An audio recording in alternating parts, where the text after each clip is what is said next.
نہ تاریخ کا پتہ ہے، نہ یہ پتہ ہے کہ اس وقت کے بادشاہ کون تھے، کس لحاظ سے کس طریقے پر وہ حملہ کیا گیا، وہ حملہ کامیاب ہوا، کیسے کامیاب اسد بھائی میں ہوا۔ آپ کی بات ٹوک رہا میری ہوں، بات میں ایک مکمل بات ہو کرنا گئی۔ اس کے بعد کر سکتے ہو، آپ سے وہ بڑے بھی ہیں، علماء بھی بے ہیں، شک بڑے ہیں، عمر کے لحاظ سے بھی وہ آپ میں سے آپ بڑے کو ہیں۔ یہ نہیں تو کہتا ایسی نہیں تو- اصل انہوں نے کون سی گالم گلوچ کیوں صرف اتنی کہا کہ ان کو علم نہیں ہے، طریقہ نہیں پتہ۔ نہیں یار میں جو بات کر رہا ہوں وہ آپ سمجھنے کی کوشش کریں، اچھا، انہیں ٹھیک ہے۔ تاریخ کا نہیں ٹھیک ہے۔ پتا، ان کو پورا موقف کا نہیں پتا اچھا۔ جو انہوں نے بیان کیا۔ پہلی بات تو یہ ہے کہ اس وقت حکومت محمد بن قاسم کی نہیں تھی، حجاج بن یوسف کے وہ گورنر تھے، عباسیہ سلطنت چل رہی تھی، اس بادشاہ کے گورنر تھے وہ، اور اس گورنر کے حکم پر محمد بن قاسم جو وہ سندھ پر آئے تھے۔ اچھا یہ تو ہو گیا پہلا پوائنٹ۔ اب دوسرا پوائنٹ یہ ہے کہ جو مین پوائنٹ انہوں نے بتایا کہ ہو چکا غزوہ ہند ہو چکا۔ غزوہ ہند کیسے ہوا؟ اس میں تو یہ بیان کیا گیا ہے حدیث مبارکہ میں کہ کفر اور مسلم کے درمیان جنگ ہوگی، مسلمانوں اور کافروں کے درمیان، اور فتح مسلمانوں کو ہوگی مکمل ہندوستان میں۔ ٹھیک میں آیا؟ اب یہ تو ایک چھوٹا سا ٹکڑا ہے سندھ کا، دیبل ہے وہ علاقہ جہاں پر یہ حملہ ہوا۔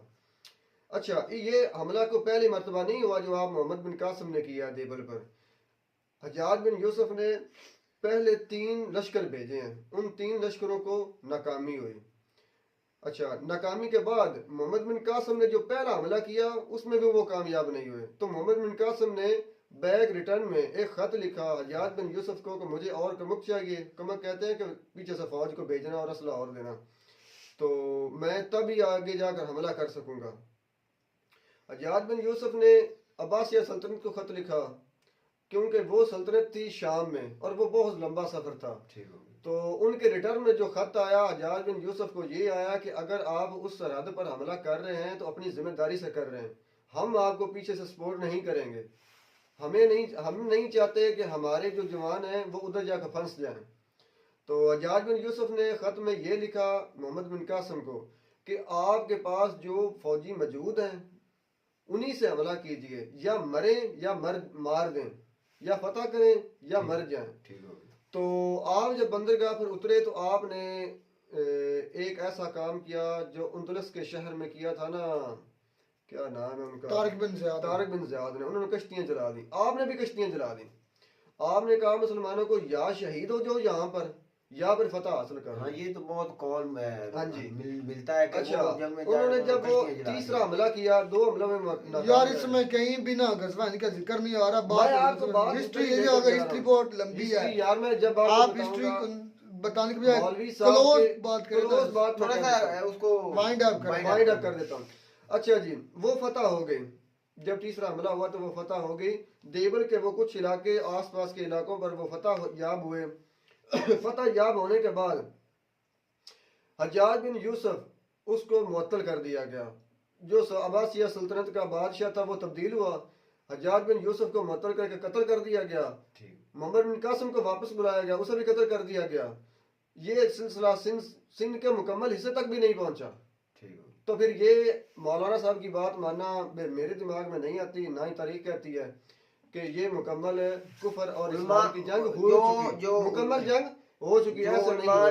علماء کی ہم نے اب ویڈیو دوسری دیکھی بات ہے، دوسری بات میں آپ کو بتاتا ہوں کہ یہ روایات یا یہ حدیث جو ہے نا وہ ضعیف ہے یا کمزور ہے۔ بھائی یہ بخاری شریف کی حدیث ہے، اسے سرچ کریں، اور بخاری شریف کی جتنی حدیثیں ہیں وہ رجسٹرڈ ہیں۔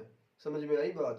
یہ 2 مجھے ان کے آپ کا اسد بھائی کہنا ہے کہ میں مجھ سے بات کروں نا بھائی، اور وہ پہلے والے وہ نہیں ہے، میں بتاتا ہوں اصل غزوہ ہند کیوں ہوگا اور کس وجہ سے۔ یہ اس سے پہلے جو نشانیاں تھیں وہ پوری ہوں گی، جو اس وقت پوری ہو چکی ہیں۔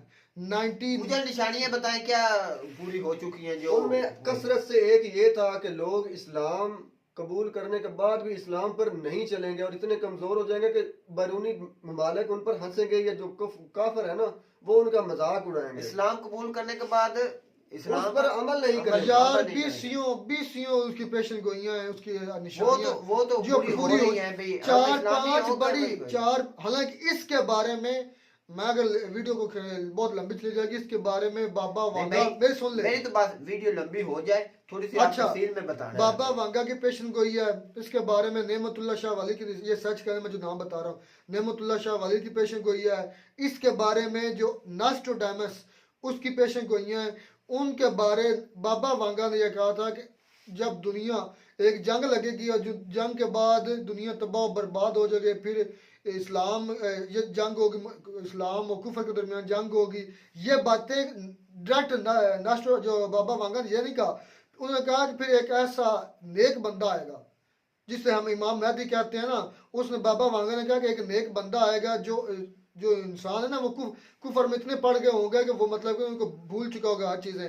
تو پھر ایک نیک سیرت بندہ آئے گا جو اچھی تعلیمات دے گا. یہ بابا وانگا کی بھی پیشن گوئی نمبر مجھے یاد ہے, میرے ذہن میں نمبر نہیں ہے وہ کتنی نمبر کی وہ پیشن گوئی تھی. اسلامی کا ہوگا یا کسی اور مذہب سے ہوگا وہ بھی یہ نہیں اس نے کہا, اس نے ڈٹ وہی بات اس نے ہٹ دیا ہے. اچھا اس نے دیا کہ پھر ایک نیک سیرت خوبصورت ایک جوان آئے گا یا ایک انسان آئے گا جو لوگوں کو اچھی تعلیمات دے گا. ہمارے اسلام میں اسے حضرت امام مہدی کا ظہور کہتے ہیں. یہ ہسٹریاں یہ میں اپنی نہیں, ہمارے اسلام کی پیشن گوئی نہیں, ہمارے نبی پاک وسلم کی جو پیشن گوئی اس کو چلے آپ مان لیں. یہ نام ہمارے بابا وانگا ہے, اس کے بارے میں جب سرچ کیا گیا اس کی پیشن گوئیاں پڑھی. ناسٹروڈامس کی پیشن گوئیاں اس کو پڑھی. نعمت اللہ شاہ ولی کی پیشن گوئیاں, یہ ساری کا ان کو ایک ترتیب کے ساتھ پڑھا جائے نا تو آپ کو سارا کچھ آپ کے سامنے ظاہر. ان سے ہٹ کر جو اسلام کو نہیں مانتے, میں ان کے لیے بات کی, جو اسلام کو ماننے والے ہمارے لیے سب سے اٹل اور جو سب سے مضبوط ہوتی نا بات ہوتی وہ ہمارے نبی پاک صلی اللہ علیہ وسلم کی. اس سے تو پھر ذرا برابر بھی ٹس سے مس نہیں ہوتا. حالانکہ ایک بار ایک حدیث میں ملتا ہے کہ نبی پاک صلی اللہ علیہ وسلم کے پاس حضرت جبرائیل انسان کے روم میں آئے کہ قیامت کب قائم ہوگی. تو حضرت نبی پاک صلی اللہ علیہ وسلم نے فرمایا کہ جاننے پوچھنے والے سے بتانے والے کو زیادہ علم نہیں, مطلب کہ نہ پوچھنے والے کو علم تھا. یہ اللہ کے پاس سارے راز ہیں. ہاں ہو سکتا نبی پاک صلی اللہ علیہ وسلم کے پاس راز ہوں, لیکن انہوں نے نشانیوں کے ذریعے ڈائریکٹ نہیں بتایا, سن ہجری وغیرہ نہیں بتائی, لیکن نشانیاں ضرور بتا دی تھی. جب یہ انہوں نے سب سے بڑی نشانی تھی جب ایک عرب میں سب سے بڑی نشانی عرب کے لوگ بہت زیادہ دولت مند ہو جائیں گے. چرواہے یہ کیونکہ چرواہے تھے نا, یہ اونٹے وغیرہ پہ چلاتے, بکریاں چرواتے تھے. یہ جو عرب کے لوگ تھے بکریاں چرانے والے لوگ بڑے بڑے محلات میں رہیں گے, وہ بھی پوری ہو گئی, پوری ہو چکی ہیں. اس کے بعد عرب کا جو خطہ ہے ادھر سیلاب آئے گا, بارشیں ہوں گی, اس کے بعد ادھر ہریالی ہوگی. اب دیکھیں ملک عرب میں سیلاب بھی آ چکا ہے, ہریالی بھی بارشیں بھی ہونی ہے. تو اسلام ایسے 20 میرے ذہن میں پیش گوئی میں سے شارٹ کر رہا ہوں جو پوری ہو چکی, بڑی 5-4 رہ گئی ہیں, جس میں حضرت امام مہدی کا ظہور, جس میں سونے کے پہاڑ کا ظہور جو کہ دریا فرات میں, جس کے بعد یہ حالانکہ نبی پاک صلی اللہ علیہ وسلم نے جو نا پہاڑ عرب کے پہاڑ یا دنیا میں جتنے پہاڑ تھے ان کو کہ یہ سونے کے ہو جائیں گے. اب یہ دیکھیں سونے کے ہی ہیں, آپ بات اس میں سے بھائی میں ایک بات اس میں سے تیل وغیرہ نکلے سونے کے ہی ہو گئے ہیں.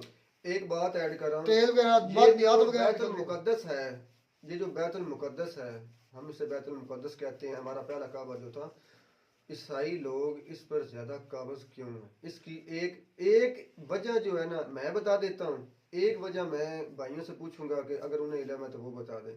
اس کی ایک وجہ جو میرے علم میں ہے, جو میں نے پڑھا ہے, وہ ہے بہت زیادہ دولت جو آقا صلی اللہ علیہ وسلم کی زبان مبارک سے نکلا ہے, عرب کے پاس ہے.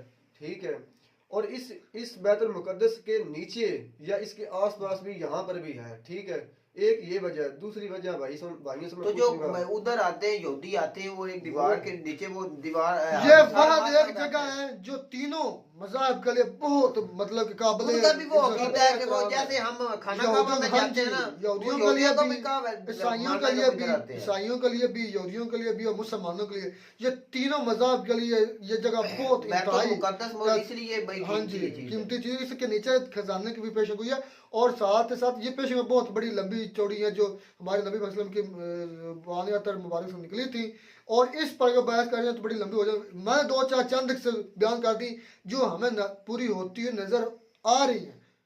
عرب میں بارشیں ہو رہی ہیں, سیلاب آ رہے ہیں, عرب میں ہریالی ہو رہی ہے, عرب میں بھیڑ بکریاں چرانے والے دیکھ لیں, بھیڑ بکریاں چراتے تھے عرب کے لوگ, یہ سارے سچ کریں, یہ پہلے بھیڑ بکریاں چراتے تھے. اب محلات کرتے ہیں کہ آپ کا کہنا ہے, اسد بھائی کا بھی کہنا ہے کہ ابھی نہیں ہوا غزوہ ہند ہوگا, رخسار بھائی کا بھی کہنا ہے کہ غزوہ ہند ہوگا. تو بھائی دیکھتے ہیں علماء کو میں نے 2 پوائنٹ کلیئر کیا ان کے, نہیں یہ ابھی تک ہوا نہیں.